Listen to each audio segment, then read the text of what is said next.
नमस्कार दोस्तों, आप सभी का स्वागत है संकल्प पाठशाला में। आज मैं आपको बताने वाला हूँ कि मेरा आरआरबी ग्रुप डी में सिलेक्शन कैसे हुआ। ये मैंने फॉर्म 2019 में भरा था और एग्ज़ाम इसका 2022 में हुआ था और 12 जून 2023 को मेरी जॉइनिंग हुई थी। तो आइए इसके बारे में मैं आपको बताता हूँ और आप इसमें क्या कर सकते हैं, क्या गलत कर रहे हैं, मैंने क्या गलतियाँ की हैं, आप उनसे सीख सकते हैं। तो चलिए फिर वीडियो की शुरुआत करते हैं। तो सबसे पहला पॉइंट है कि मैंने तैयारी की शुरुआत कैसे की।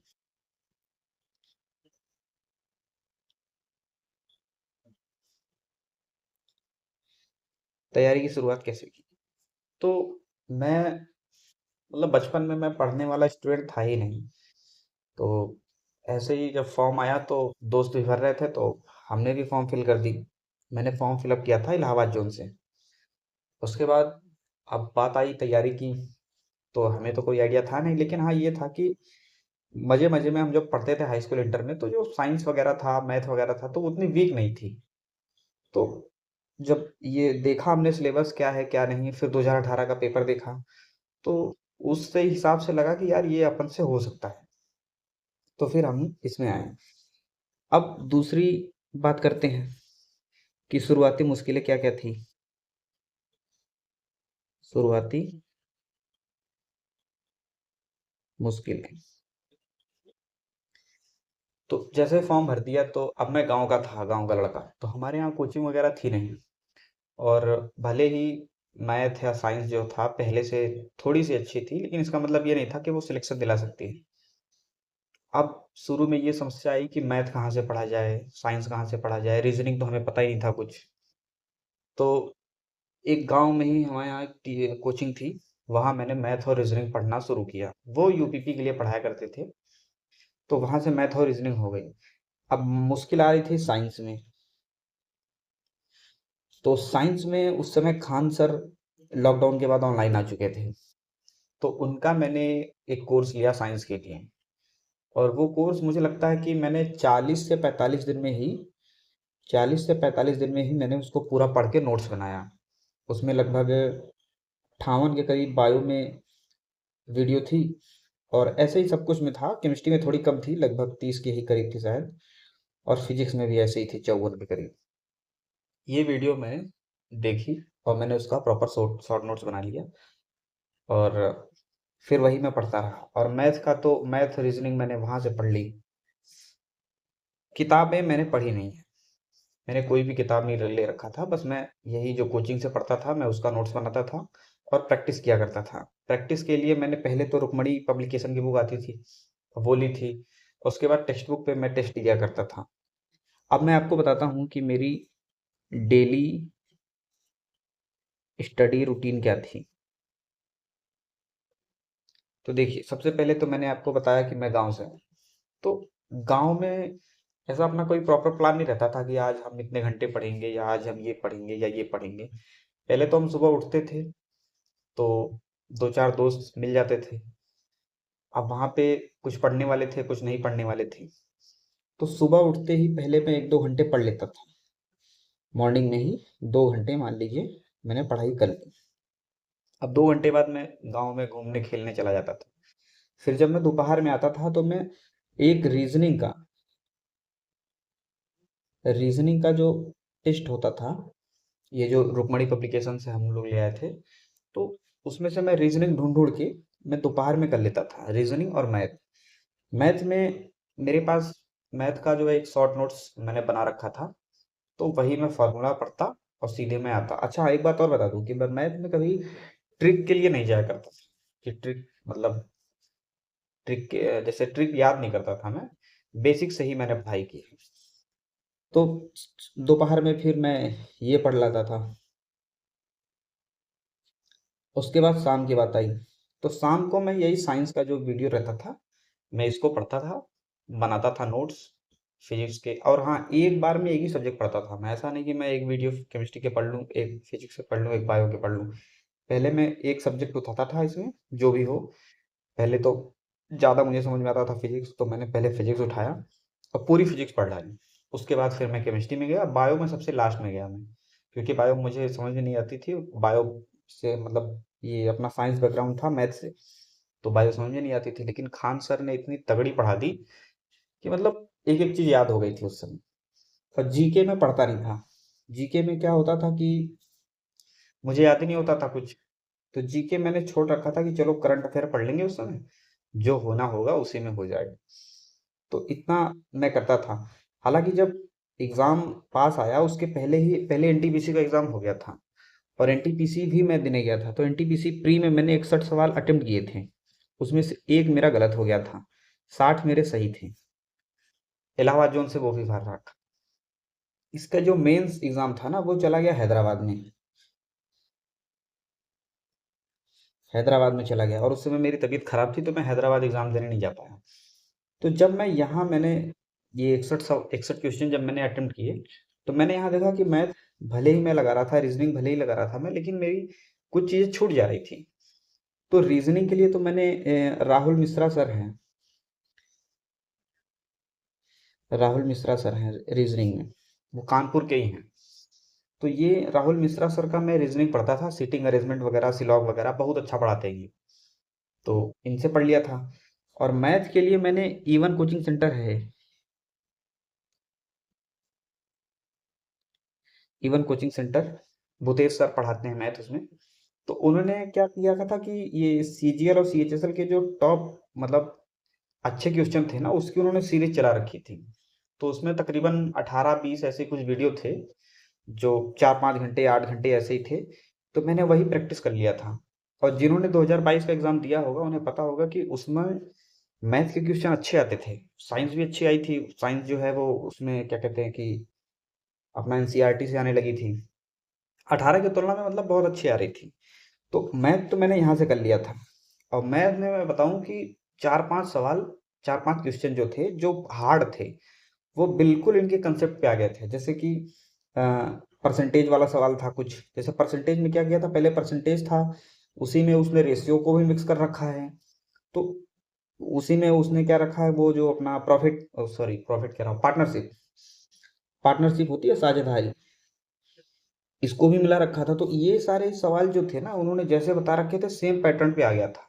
तो यहाँ से मेरे 5-6 क्वेश्चन बहुत अच्छे सॉलिड हो गए थे। और राहुल सर से ये जो रीजनिंग थी मेरी वो अच्छी हो गई थी। साइंस मैंने पढ़ ही रखा था वहां से। और जीके में मैंने करंट पढ़ रखा था उस समय आरडब्ल्यूए से। आरडब्ल्यूए में सोमवीर सर हैं, तो सोमवीर सर की, इनकी मैंने करंट अफेयर पढ़ रखी थी। तो वहां से मेरा ये काम हो गया। और जब मैं इसमें करके आया तो मैंने 82 अटेम्प्ट किए थे, 82 अटेम्प्ट किए थे मैंने, और मेरे 4 गलत हो गए थे, तो 78 सही हो गया था। तो मतलब इसमें से वन थर्ड अगर माइनस कर दें तो वही लगभग 76 दशमलव समथिंग बन के आ गया था मेरा। और जब ये नॉर्मलाइज हुआ तो ये टोटल 83 नंबर बन गए थे मेरे। यहाँ से अभी मेरे पास ये सब डाटा, एग्जैक्ट डाटा तो नहीं है, लेकिन हाँ यही था। तो इस तरह से मैंने तैयारी की। अब तैयारी करने के समय में बहुत बार बहुत सारी मुश्किलें आती हैं, जैसे कि कई बार पढ़ने का मन नहीं करता। मॉक टेस्ट देता, जैसे मैं मॉक टेस्ट दिया करता था, तो मेरे मॉक टेस्ट में कभी आ जाते थे, जैसे मान के चलो आप 72, कभी 70, कभी 68, 60 के नीचे तो आता नहीं था। बहुत मुश्किल से ही 60 के नीचे आता था, कोई कोई पेपर में 59, मतलब 60 के नीचे आया ही नहीं कभी। उसके बाद और 74 के ऊपर भी नहीं गया कभी मेरा, क्योंकि इसमें जो साइंस वगैरह थे, वो सॉरी जीके वगैरह थी, वो मेरी तैयार थी नहीं।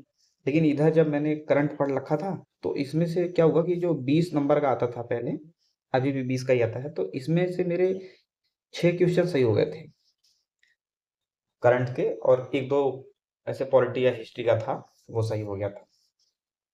अब मैं पढ़ता कैसे था, जैसे ये 2 घंटे में बता रहा हूँ, फिर दोपहर में बता रहा हूँ, फिर शाम को बता रहा हूँ।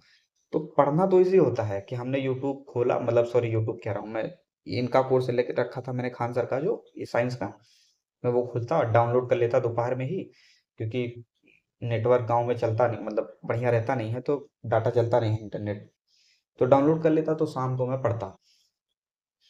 पढ़ाई तक तो ठीक थी कि मैंने पढ़ता गया, नेट नोट्स बनाते गए, लेकिन समस्या तब आती है जब इसका रिवीजन ना, तो इस वजह से मैंने रिवीजन हाथों हाथ। और खान सर की एक और खासियत है कि वो बहुत थोड़ा थोड़ा लिखाते हैं।